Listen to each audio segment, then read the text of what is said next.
We were shocked and saddened just a few short weeks after Jamie Bramburger's heart-rending presentation about the 1942 Almonte train crash to learn that Jamie had passed away. It was a great honor for the Historical Society of Ottawa to have hosted Jamie's presentation, and our deepest condolences go to Jamie's family and friends and members of the Ottawa Valley and Algonquin College communities, of which Jamie was such a valued leader and cherished contributor. It is our hope that by hereby providing access to Jamie's presentation, we contribute to honoring Jamie Bramburger's legacy and memory.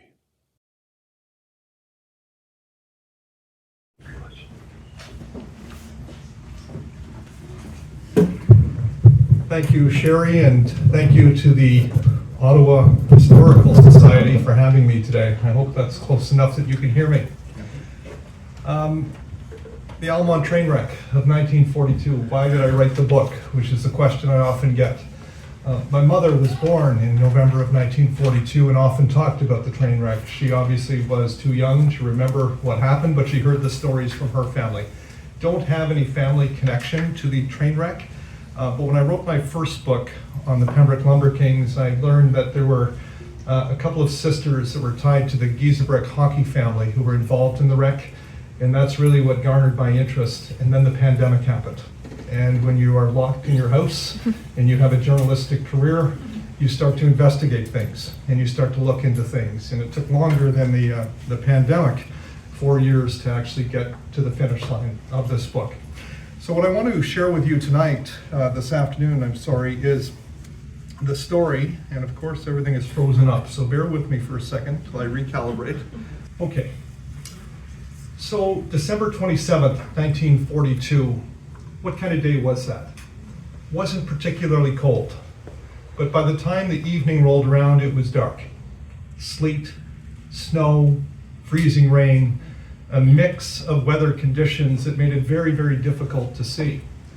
And on December 27th, 1942, we're in the midst of a world war, one that Canada, its allies, Europe, is still in question.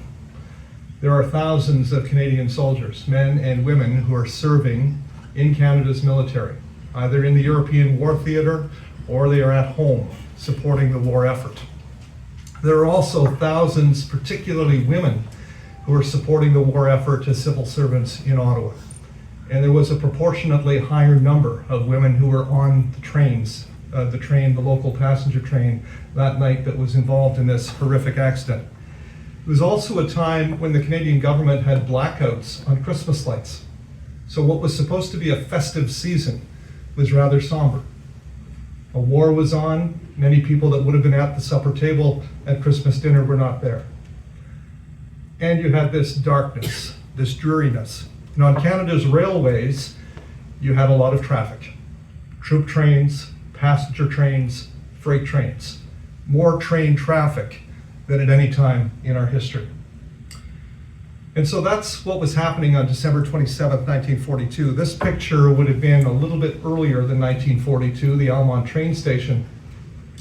But on that night, it was a thing in Almonte that on Sunday nights the local passenger train came through and people would gather at the train station to either see people off, welcome people back to the small town of Almonte, or they would just be there to just enjoy the experience of the train coming through. And that was the kind of evening that was happening. So there would have been about 150 people at the station on that platform when local 550 was arriving at 8:32 that evening, Sunday, December 27th. This is a picture of the local 550 train, which originated in Petawawa at 5:30 in the evening, arriving in Almonte at 8:32. This is a summer photo, and this is usually what the local 550 was pulling, 3 or 4 wooden coaches. On this night, it was pulling 10 wooden coaches, significantly more. Why was that? Because people had to get back to work. People that had gone home to the Ottawa Valley in places like Pembroke, Petawawa, Chalk River, Deep River, Renfrew, Compton, were home for the holidays. December 27th was a Sunday. They needed to be back at work the following morning. And because of the high number of people that needed to get back to work, remember the cars are not, the road system is not what we take for granted now. train traffic was still very, very prominent for passengers. That's why there were 10 wooden coaches. The locomotive that you see was 34 years old. The crews knew it as the old cantankerous hog. It had a history of not performing that well. And indeed, on this night, it had a leak and it was not performing well. And we also had the conditions that I described earlier to you from the weather perspective. A half hour after the local 550 left Petawawa, this much larger train, a troop train pulling 13 all-metal coaches, left the Chalk River station. Here's the primary difference, though, in the schedules on these trains. The directive to the crew of the troop train was, move along quickly. We've got to get these soldiers to Halifax and ultimately to the war theater in Europe. There are no stops in between. They're on a straight line. The local 550, pulling 10 wooden coaches, overcrowded, with a locomotive that is not being that effective in terms of its performance, and having to make multiple stops in every little hamlet and village along the way. Places like Castleford and Renfrew and Compton and Pembroke and Petawawa, Arnprior, Pakenham, Snedden, all of these little towns and villages is making multiple stops. Ultimately, it means it is running off its schedule, significantly off its schedule. And so what the railway did in those days was they imposed a 20-minute block system. And what that meant is if two trains were traveling the same direction, and one train stopped at a station, and another train was coming in and encroaching on that schedule, it could not leave the station until 20 minutes had elapsed until the lead train had left. That system works beautifully if you have a station that is being staffed. That was the case in Renfrew and Arnprior. The troop train was held back for 20 minutes to allow separation. From Arnprior to Almonte, there were no other stations that were being staffed. And the result was that the two trains came too close together.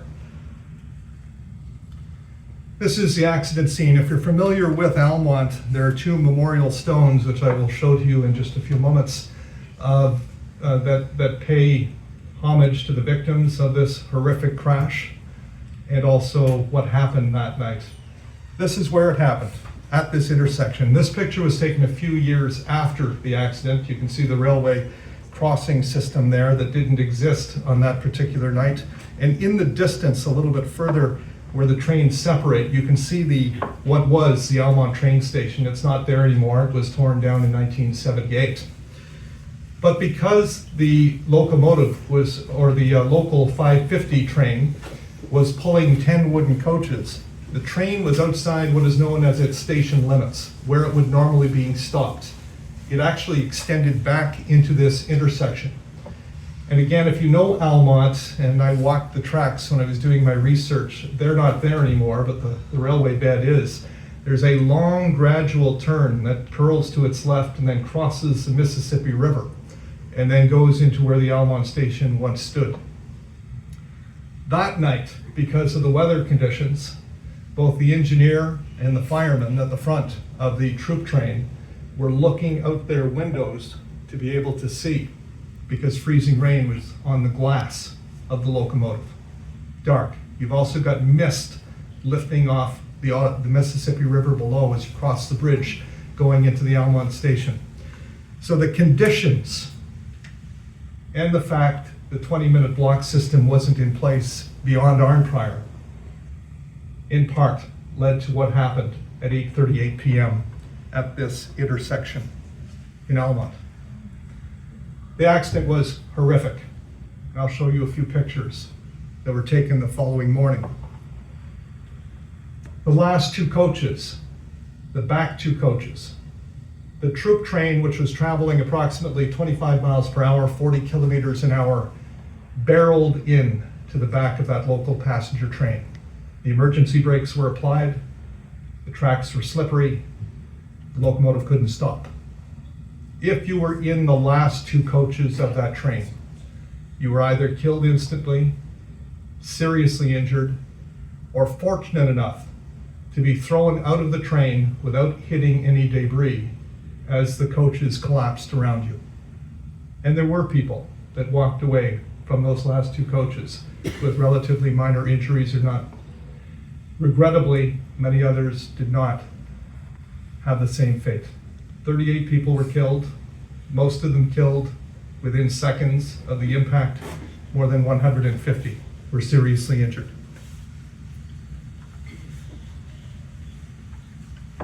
More pictures.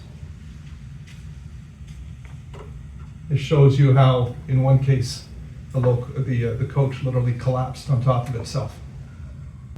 And this is coach 1562, the third last coach of the local 550 passenger train. This is where that heavy locomotive came to rest, halfway through the coach. And you can see where it stops. Can you imagine what it was like being on that local 550 in those last 2 or 3 coaches? Seconds before, Christmas songs were being sung, carols. People were okay with the delayed arrival in Ottawa. It was a festive time of season. They were trying to make the best of it. And in an instant, lives were changed and lives were lost. This is another picture from the morning after at the crash site. People obviously gathered. It was an incredible response by the people of Almonte. They came from their homes to treat the injured. They put on coffee. They provided shelter. Some of these homes were turned into first aid centers, as were other public buildings as well. A wrecking train the next morning, clearing debris. The track was open the next day. There was a war on. The railway had to be open. At the crash site, they deliberately set fire to the wooden coaches that had been destroyed for heat, for light. People pulled their cars up and turned on their traffic lights, their headlights, so that the rescuers had better sight lines. The soldiers who were on the troop train, all of whom were essentially uninjured, a few bumps and bruises perhaps, helped in that rescue effort. They came off that troop train. They brought with them more than 400 blankets, first aid kits, materials they would use as they were deployed for service for their country. But on that night, those young soldiers, in some cases, said, "We're better prepared for war. We've seen more horrific things than we might ever see in our military career." They were first responders. And so too were many, many people that lived in Almonte. Here's one of those heroes, and there were many, many, many heroes that night. This is Sister Ann Thorpe of Pembroke, who had been visiting friends and family and was on her way back to service in Ottawa at the military hospital. She, as well as another nursing sister, Hilda Toner, literally ripped their clothing into pieces to stop bleeding among people that were injured. They both received citations for their extraordinary efforts, as did some of the soldiers who were on the troop train in their efforts to save lives that night. But it is simply extraordinary that not only did they perform their duties as members of the military and as nurses so incredibly, they then took the hospital train to Union Station, just down the road from us here, not there anymore, but where the main Ottawa train station was at the time, and where many, many people were brought to be taken to larger hospitals in Ottawa because of the seriousness of their injuries. These two nursing sisters worked all night, then got on the hospital train to help doctors and nurses who had been brought in, and then went to work the next morning. Went to work the next morning. And that is such a common story. The world was a different place in 1942 than it is now. There was this attitude, there's a war on, everybody has to do their part, let's get back to work. No sleep, worked all night, and then took their regular shifts. And stories in the Ottawa Journal speak to We checked in today and they're doing fine. Extraordinary. This is Freddie Goche, a baby in his father's arms. He was on the train with his mother, the miracle baby. Thrown from his mother's arms, they were at the back of the train. His mother survived, badly injured, did not know where her baby was. He was found the next morning about 10 o'clock, about 100 feet from the crash scene. That little boy had survived, just a few months old, relatively uninjured. A miracle in a very, very dark situation. There was a lot of controversy in the first few hours after the train wreck happened between the Canadian Pacific Railway and the Transport Commission, which ultimately had the authority as the lead investigator of railway accidents in Canada. This is the first telegraph that was sent by the Canadian Pacific Railway to the Transport Commission, making them aware of the accident. You can see that it came in the early morning hours, 2:45 a.m. This crash happened at 8:38 p.m. This is the first reporting of the accident to the Transport Commission, and there are a series of messages, which I write about in the book, following this. Some 6 hours after the crash. And it says 5 passengers killed, 15 passengers injured. The reason it was controversial was the commission, Colonel Claude Sibbard, who was the lead investigator for the commission, was very upset that he was awakening to newspaper reports and radio reports that more than 30 people had been killed, a headline in the Ottawa Citizen, and more than 100 injured. In some reports, more than 200 injured in the early reporting. And the commission was applying a tremendous amount of pressure to the CPR to sort of say, why am I reading more in the newspapers than what you have told me about the extent of this injury? The innocence of a child. This is Bernie Turcotte. He was 5 years old on the night of the crash. He and his mother and father and 6-month-old sister Denise had been in Petawawa to visit Bernie's mother, who was a widow.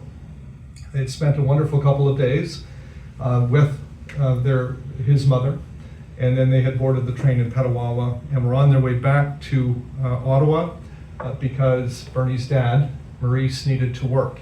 He worked for Bell Telephone.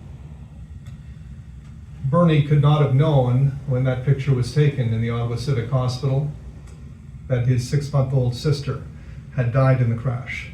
She was the youngest victim of the Almonte train wreck.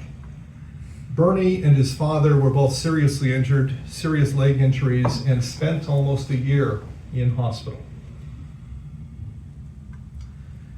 This is a picture of Roy Giesebrich in both his hockey uniform and his military uniform. Roy was one of the best hockey players in the country in 1942. There were only 6 teams in the National Hockey League. He had played 3 years with the Detroit Red Wings. Roy's team losing in the 1942 Stanley Cup Final to the Toronto Maple Leafs after blowing a 3-0 series lead. And the Leafs came back to win it. So he came that close to sipping champagne from the Stanley Cup. But Roy had made a choice when the 1942 season had ended that he would hang up his hockey uniform for a Canadian military uniform. Not unlike many other athletes of the day, they chose their country before the sport. And so Roy left that spring and joined the Army and was stationed in Kingston. He was home at the Giesebrich homestead on December 27th, 1942 for the holidays. There were 6 boys in the family, 7 girls. They had all gathered. And then 2 of his sisters, Jean O'Brien and Hilda Raby, both needed to get back to Ottawa. So they were leaving on that train. So Roy put into his sister Jean O'Brien's pocket as they hugged and embraced as he set them off at the Petawawa train station, $20. Because Jean's husband, Harold, worked in a meat company here where he was a salesman in Ottawa, but they had 4 young children actually. And so Roy was trying to help out, and he knew he would be going overseas soon, which he did, and survived the war. This is Roy's sister, Jean, holding on to her little boy, Jackie, who is 2 years old. That's her husband, Harold. And then the 3 older children. There's 6-year-old Roy, 8-year-old Sheila, and 10-year-old Maureen. On the night of the accident, both Harold and little Jackie were killed in the crash. Jean survived, but was badly injured. Her sister, Hilda Raby, also survived. Hilda, they did not believe would live. She was pushed by that military locomotive from the back coach where they were sitting into the third last coach, where it came to a stop. Her pelvis was shattered. She had very, very serious critical injuries, but yet she survived. And this, to me, says so much about the time and the resiliency of people. This is a picture of 3 of the Giesebrecht sisters. That's Dorothy, Simon on the left, who was not on the train.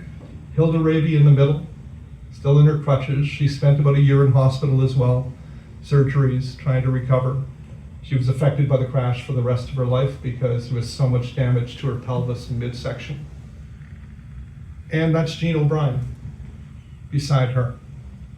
This picture would have been taken about a year after the crash. Jean lost her husband and 2-year-old son, and yet found a way to smile. Hilda was almost full-term pregnant. She was about to deliver a baby in Ottawa. The baby was lost. This is the former Rosemont Memorial Hospital in Almonte. It still stands. I've shown you a picture of what it looks like today. It's an apartment building. Now think about any small town hospital and the impact of such a calamity happening in that environment on a Sunday night in the middle of a war, in the middle of the Christmas holidays, where many patients had been released to go home if they were able. It wasn't very busy. Having said that, there was a baby being born just as this accident was happening. And all of a sudden, trucks, what few ambulances would have been available in Almonte, cars, are bringing critically injured patients to this little hospital.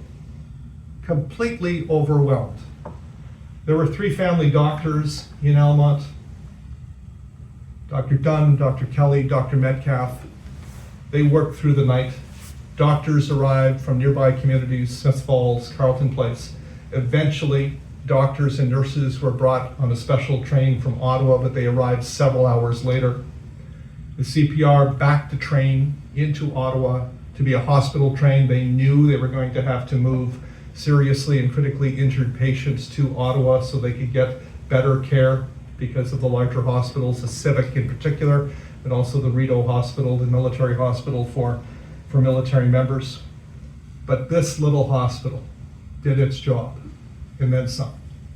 An extraordinary effort by local people, doctors and nurses in that community, saving lives throughout the night. This building also still stands. It looked a little bit different in 1942. As you can see, the wooden staircase leading up to the Almonte Town Hall and what it looks like today with a very different facade. This building became a temporary morgue. This is where the dead who were pulled from the wreck were taken on the night of the crash. And you can imagine what was happening as word broke across the Ottawa Valley of this terrible, terrible accident in Almonte and his sisters and their families. He found both Jean and Hilda on the hospital train. He likely knew the fate of Jean's husband and little boy, but didn't tell her. There are newspaper clippings from the Ottawa Journal that when Jean arrived on the hospital train here in Ottawa, reporters asked her questions and she kept repeatedly saying, "Have you seen my husband or my little boy?" If Roy knew, he never told her. And that was the scene. People arriving in Almonte, going to the temporary morgue at the Almonte Town Hall, going to the O'Brien Theatre, trying to find their loved ones, going onto the hospital train. What a terrible situation. This is a picture, another building that still stands, the former O'Brien Theatre, named after M.J. O'Brien, had theaters throughout the Ottawa Valley. This theater had received renovations about 10 years earlier that brought in better lighting, wider aisleways, and that probably was a blessing, because where the train accident happened at the intersection of Bridge Street, the theater was on one side, the closest building to the accident site, and on the other side of the tracks was the Almonte Town Hall.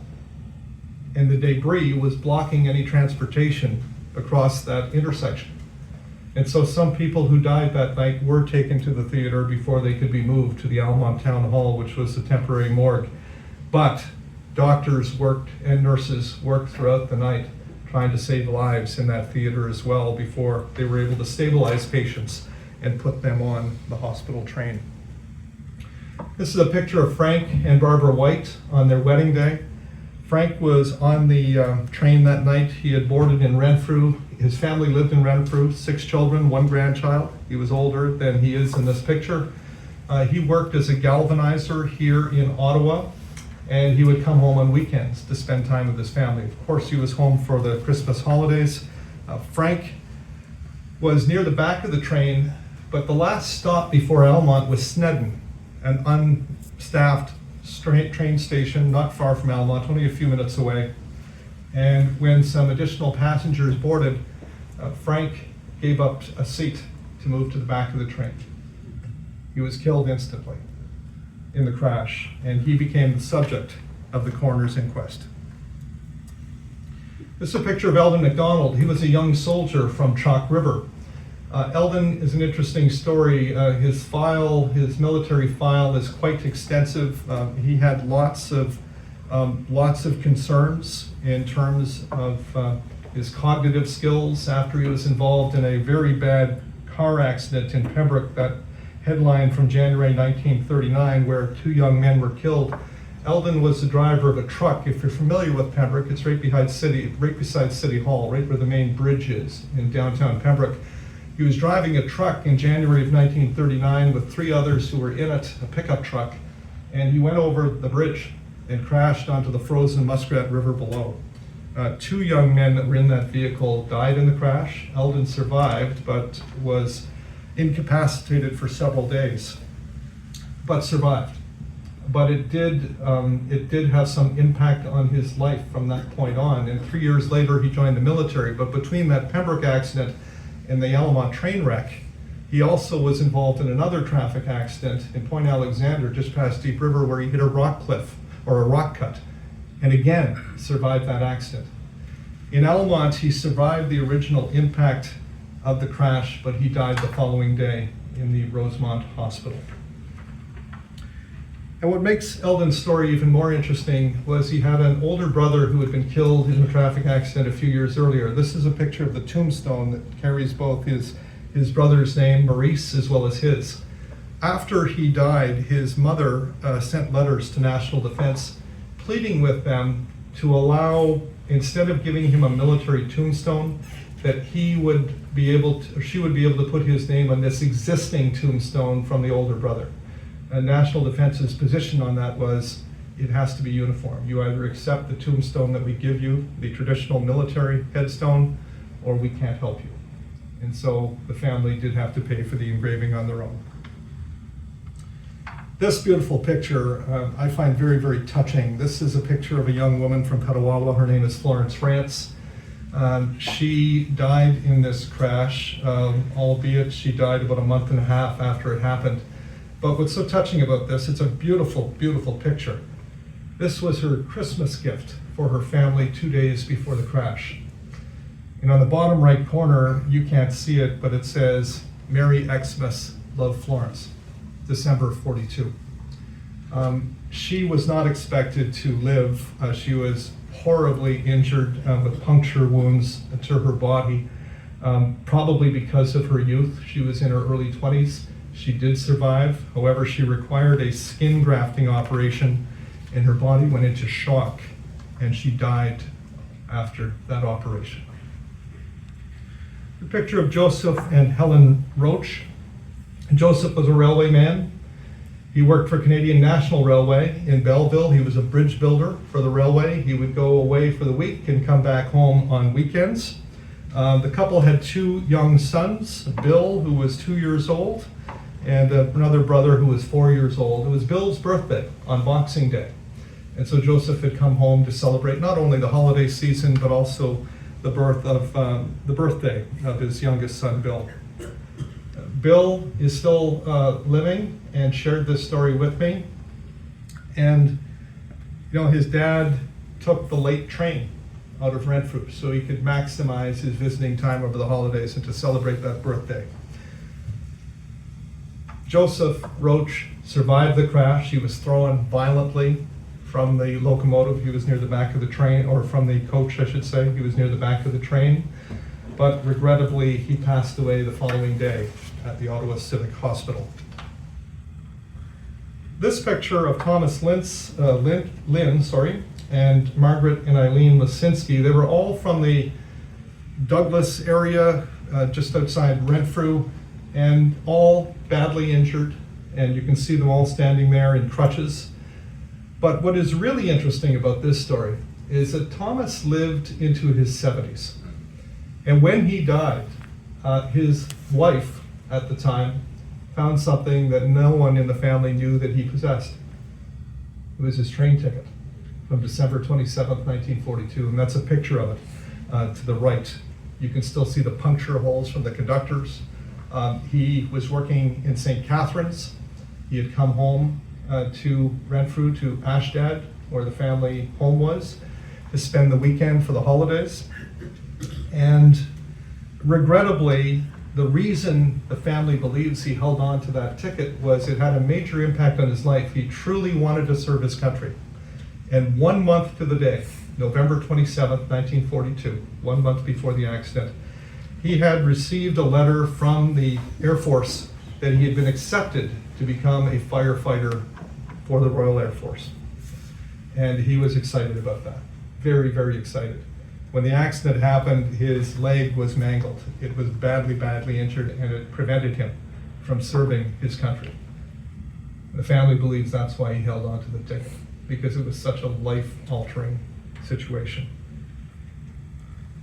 This is a picture of Betty Margaret McPhail of Winnipeg recovering in hospital from her injuries in the train wreck. What makes her story interesting is she was a public servant here in Ottawa, mid-20s, and she had gone home to Winnipeg for the holidays to be with her family. So it would have been a long train ride home and a long train ride back. She was on her way back because she had to work in Ottawa on December 28th. The last leg of her ride would have been to catch the local 550 in Petawawa as she was coming halfway across the country. So she got on the 550 near the back of the train. A few stops forward in Renfrew, there was another Elizabeth McPhail who boarded the train, also in her early 20s, also a civil servant in Ottawa. The Elizabeth McPhail who boarded the train in Renfrew was killed instantly in the crash. Both of these women were near the back of the train. Betty Margaret McPhail, also Elizabeth McPhail, was critically injured, left in a coma. After the accident happened, there was national reporting of this accident, and the world is a very different place now. There was no such thing as privacy. Reporters would go into hospital rooms, they would take pictures, they would ask questions, they would write stories. They would list everybody that was injured, everybody that died. In the case of injuries, it would be great details. Broken arm, gashed head, that kind of detail, broken nose, everything was reported. In the case of Betty Margaret McPhail, Elizabeth McPhail of Winnipeg, a Winnipeg newspaper reporter went to the door of her family in Winnipeg after seeing the list of who had died in the crash and aired, and would have caused tremendous anxiety for the family, and told the parents that their daughter had been killed in the Almonte train wreck. One of the reasons for the confusion was these two young women, both in their 20s, both civil servants in Ottawa, with the same name, also had fathers with the same name, Alexander. And you can see why the confusion happened. It took some time, because their daughter was in a coma, for the family to realize that she had in fact survived the crash, and then did make a full recovery. Her daughter, who now lives in British Columbia, reached out with me to share that story as I was doing my research. Here's a picture of Lanark Crown Attorney William Pollock. What I find extraordinary about his story is he was tasked with beginning the investigation in preparation for the coroner's inquest, which happened only 2 weeks after this horrific crash. Think about today. It's years before we get to court cases, right? And in those days, coroner's inquests were not only about trying to find solutions to prevent such things from happening again, it was also very much a trial about why did this happen and who should be held responsible for it. But William Pollock, to his credit, aligned all of the witnesses who would testify, brought in all the technical drawings of the railway, photographs, whatever evidence was needed, because Smurley Lawson, who was the chief coroner for the province of Ontario, was going to preside over this very, very major story, not only in Ontario, but across the country. It remains one of the 10 worst train accidents in terms of loss of life and injury in Canadian history. And so William Pollock, while he was doing all of that work, read in the Ottawa Journal 2 days before the inquest was happening that he would be replaced by Cecil Snyder, the Deputy Attorney General, who would do the questioning of witnesses, and he would be there to support it. Now I say to you today, would one lawyer accept that fate as well as he did? Because what he did was he wrote back a letter and said, I'd like to offer you my car while you're in town, and would you like to stay here? And my wife would be very happy to provide you with meals. That's a very, very different situation, I think, than what we would experience today. This is a picture of the jury, 5-man jury. This is 1942. All juries in that era were men. Women were permitted, I'm sorry ladies, I hate to even say that, but permitted in the 1950s to be on juries, but in 1942 that was the case. This jury, after hearing almost 3 days of testimony, concluded the following: that the accident was to the blame of the Canadian Pacific Railway, exonerated both crews. The primary reason?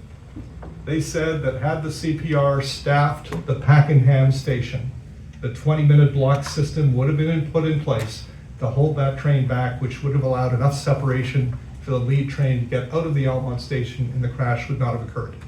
That was the grounds for it. Ontario Premier Gordon Conant, after the inquest, he had taken a great, great interest in this crash. And he was himself a lawyer, and he retained the role of Attorney General even after he was elevated to the premiership, after Mitch Hepburn imploded, if you will, and the Liberal government was in great disarray, which eventually led to a very, very long run of Tory governments. But Gordon Conant had been propelled to the Premier's office, but retained the role of Attorney General. And he took on the railways with letter writing campaigns, media campaigns, talking about safety issues. He was very, very concerned with a higher level of traffic on railways during the war, that there were too many accidents happening, and he wasn't wrong. If you look at newspapers from that era, there were crashes happening a lot. This one was to a whole different level because of the number of people who lost their lives and were seriously injured. But what happened to Conant, unfortunately, was the Liberal government was defeated, so he never really got to the point that he wanted to in his advocacy to try to make the railways safer. But this is a headline from some of Gordon Conant's comments to the media. And you can see a bold headline here: melee charges in Almonte wreck. This is from the January 4th, 1943 Ottawa Journal, the evening edition. The inquest was happening a few days later, January 7th. It was beginning at the Almonte Town Hall, the same place that was used as a morgue on the night of the crash. John Howard was the conductor of the troop train, and the conductors were ultimately in charge. On the night of the crash, John Howard was in the back. He was in the caboose, what they sometimes call the van. So he wasn't driving the train, but he was ultimately the most senior person on the crew. That night, after the collision happened, John Howard quickly went through his train, walked to the front, made sure the soldiers were okay, got off the train. He worked throughout the night to help with the rescue effort. He did everything he could. But in the days after the crash, with the extensive media coverage, the weight of the investigation was bearing down on him. He was a very, very troubled man. He did not want to be blamed for this tremendous loss of life, this train accident. And so on January 6th, his son, who lived in Detroit, was coming to visit him. The Howards lived in Smiths Falls. He called his dad from Ottawa and said, "Dad, I'll be there soon," taking a train into Smiths Falls. They had a jovial conversation. It had snowed a lot. There was some joking about, "You'll need snowshoes to get to my house." And after that conversation, John Howard left a note. He left his home for the final time. He died by suicide. His body found in the Rideau River on the day before the inquest began. This is a picture of Chief Coroner Smurley Lawson. It's not lost on me that his nickname was the Big Train. And that's because he was a star in the Canadian Football League before he became a doctor, served in World War I, and ultimately became the Chief Coroner for the province of Ontario and presided over the inquest into the Almonte train wreck. I mentioned earlier there are two beautiful stones at the intersection of Bridge Street in downtown Almonte that tell the story of what happened on December 27th, 1942. One lists the victims of the crash, and the other is a brief narrative on what happened at that site. It's a picture I took from what is now the public library in Almonte, but where the train station once stood, looking back, and you can see a black pickup truck. That is the exact location of where the sudden impact of the Almonte 1942 train wreck occurred. I launched this book about a year ago now, and on that day we had a number of family members who were impacted by the Almonte train wreck, either lost relatives in the crash or had relatives who were injured or were lucky enough not to be injured and had survived the crash. This is one of those individuals. This is Gavin Leishman. He was 2 years old at the time of the crash.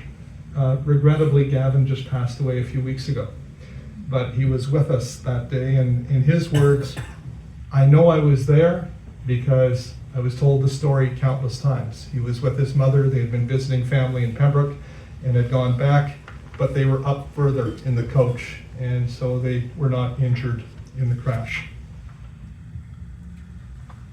The Almonte train wreck of 1942, there is no question it is the worst tragedy to ever occur in the Ottawa Valley. Almost all of the victims of this crash were from small towns scattered through the Ottawa Valley, or from people who were originally from the Ottawa Valley and now lived in the Ottawa area or had married into an Ottawa Valley family. It is an important piece of history. To be quite honest, I'm surprised no one has written a book before me about this. I'm glad I did, because it's an important story that needs to be remembered. I told you about Bernie Turcotte, the little 5-year-old boy. Bernie's still alive, doing well. Lives down in the Toronto area, now 88 years old, sharp, very opinionated. Well, what a great, great guy. And it's been a pleasure to meet him and to meet others. So thank you for listening, and I'm happy to take any questions that you might have.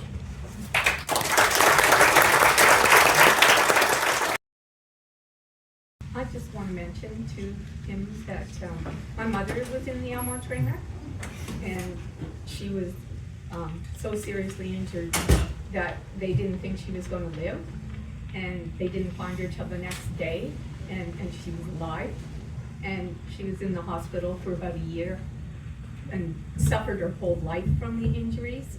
Was told she wouldn't have any children, and she had 6 children, a set of twins and 4 boys. And she lived till she was 75 and lived a good life.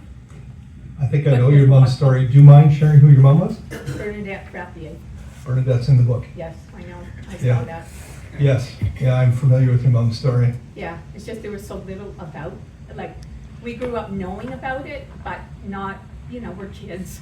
Yeah. Who you listen to certain little stories, but you don't understand why they're being told. Yeah. But when I read your book, it made a lot of sense to me. Yeah. Thank you for I that. appreciate that. Yeah. It's interesting, after you read it or write a book, of course, you meet others and you learn more. And I've heard many stories like this, from people. The big thing I think that the Freedom of Information request really allowed me to do was piece together the questions that I had about what led up to this accident. And one of the things was, there were no criminal charges were laid from this.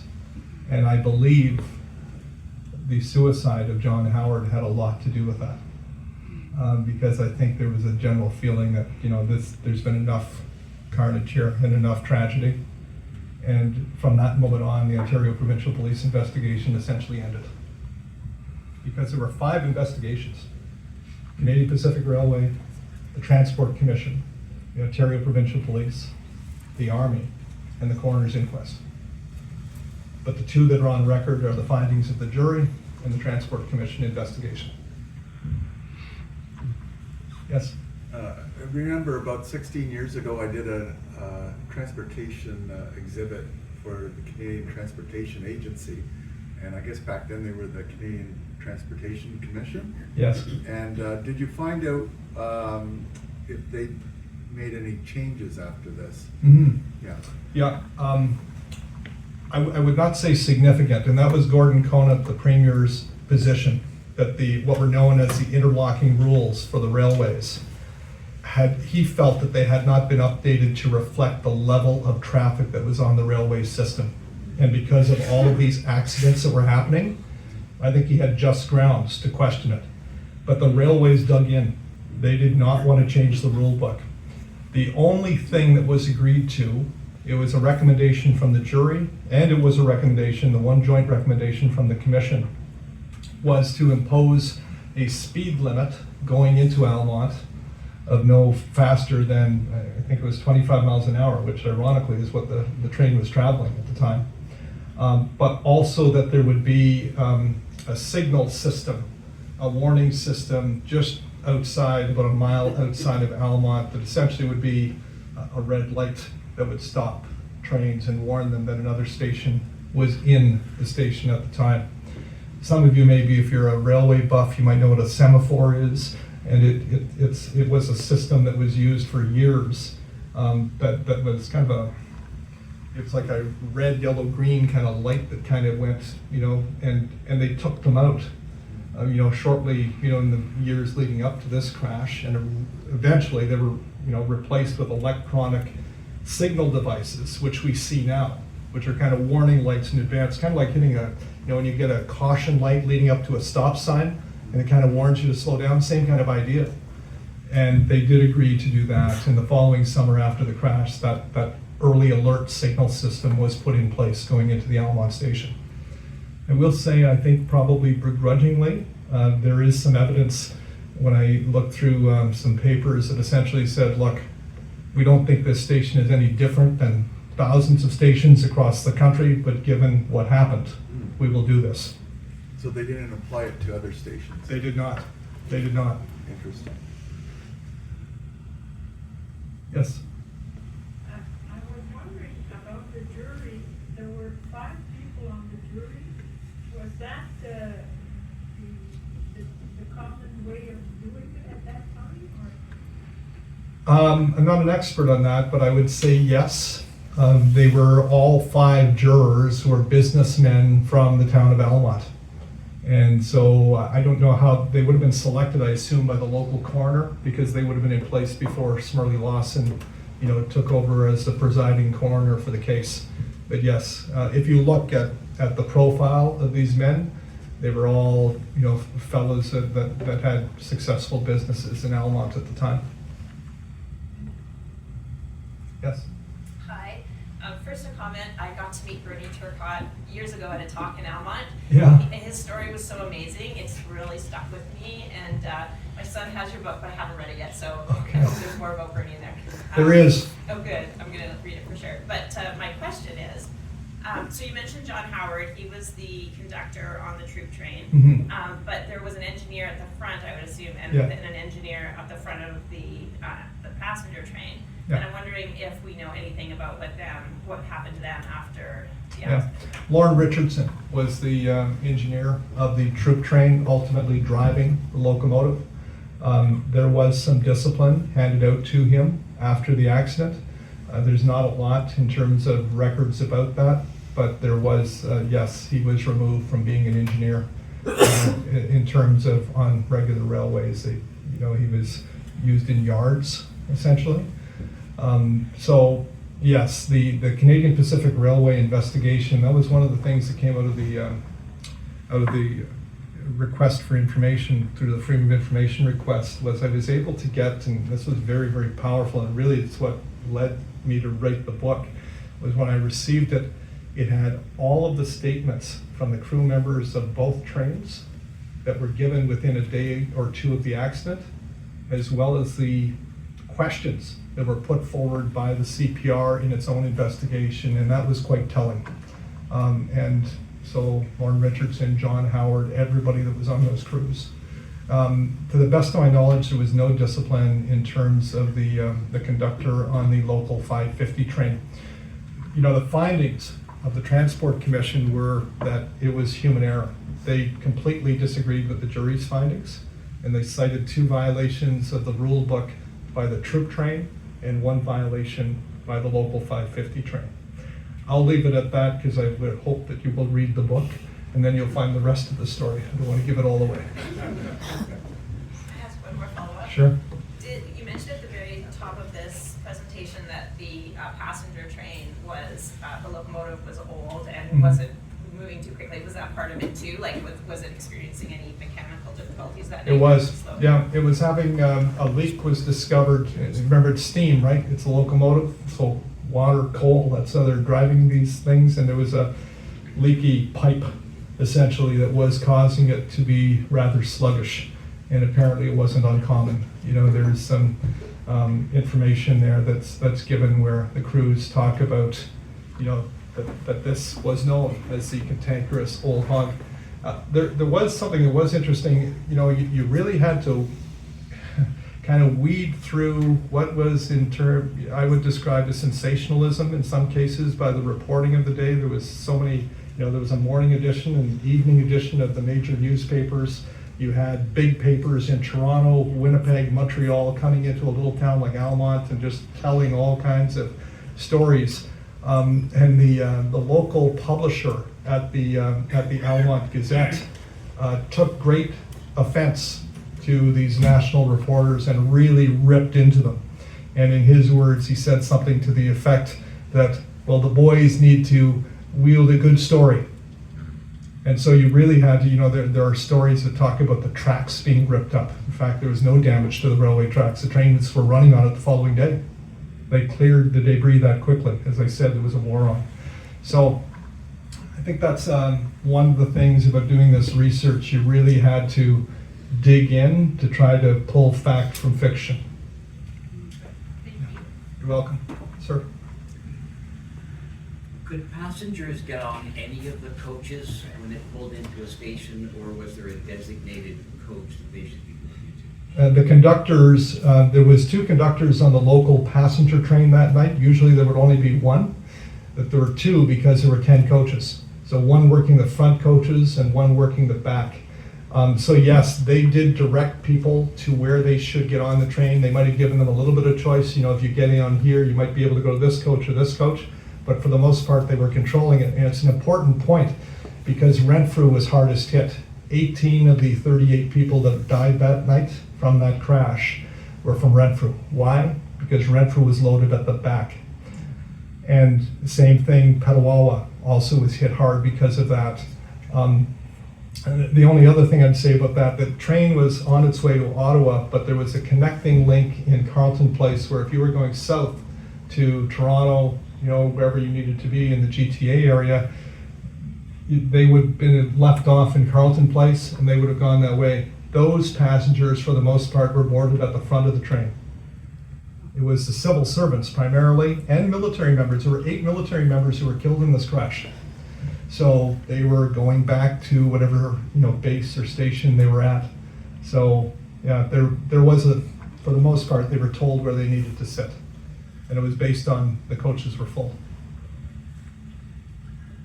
You mentioned that you had to go to through the Freedom of Information Act to get information. Was there any challenges with that, or were they fairly open? No, they were excellent. National Archives, Ontario Archives, and National Defence. And it was in the middle of the pandemic, and they were, you pay your $10 or whatever it is, and I was very, very pleased with the results that came from that. With the exception of national defense, I got some information that was helpful, but there was an Army Court of Inquiry because a military train was involved. So there was an investigation, and regrettably, there's no information available on that. And so couldn't find out any more about the Army investigation.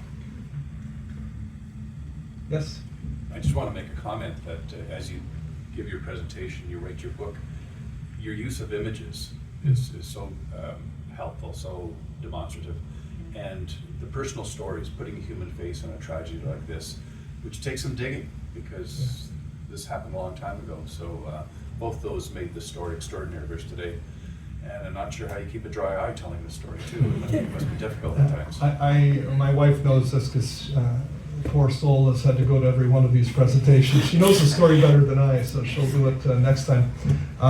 The first day at the book launch, I found it very, very difficult because I had in the room the families of all of these people that I've been communicating with for a few years, and it just brings it home. It's very, very real.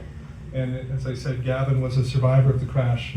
Bernie couldn't be there, but members of all of those families, the Gizabricks and the Turcottes, and it's very real. I mean, I've left auditoriums where a lot of people are very, very emotionally touched by the story because it's part of our history, and it might have been 82 years ago. But if you're a family member and you didn't get to know your parents, your sister, your brother, your grandparent, because of this accident, you feel that. It doesn't matter, how many years have elapsed. So you mentioned that these books and the 8 or so that are up top are the last books. The book has done very, very well. They're the last books. It is. It's. You're going to have your pen out. I will. Yeah. So. And people can pay for them down here, or pay for them out Barb, there. my wife, will take care of that, and yeah, that'll be fine. Okay. Well, if we've exhausted the questions, I'll let you get on with the rest of your day. Thank you for being here.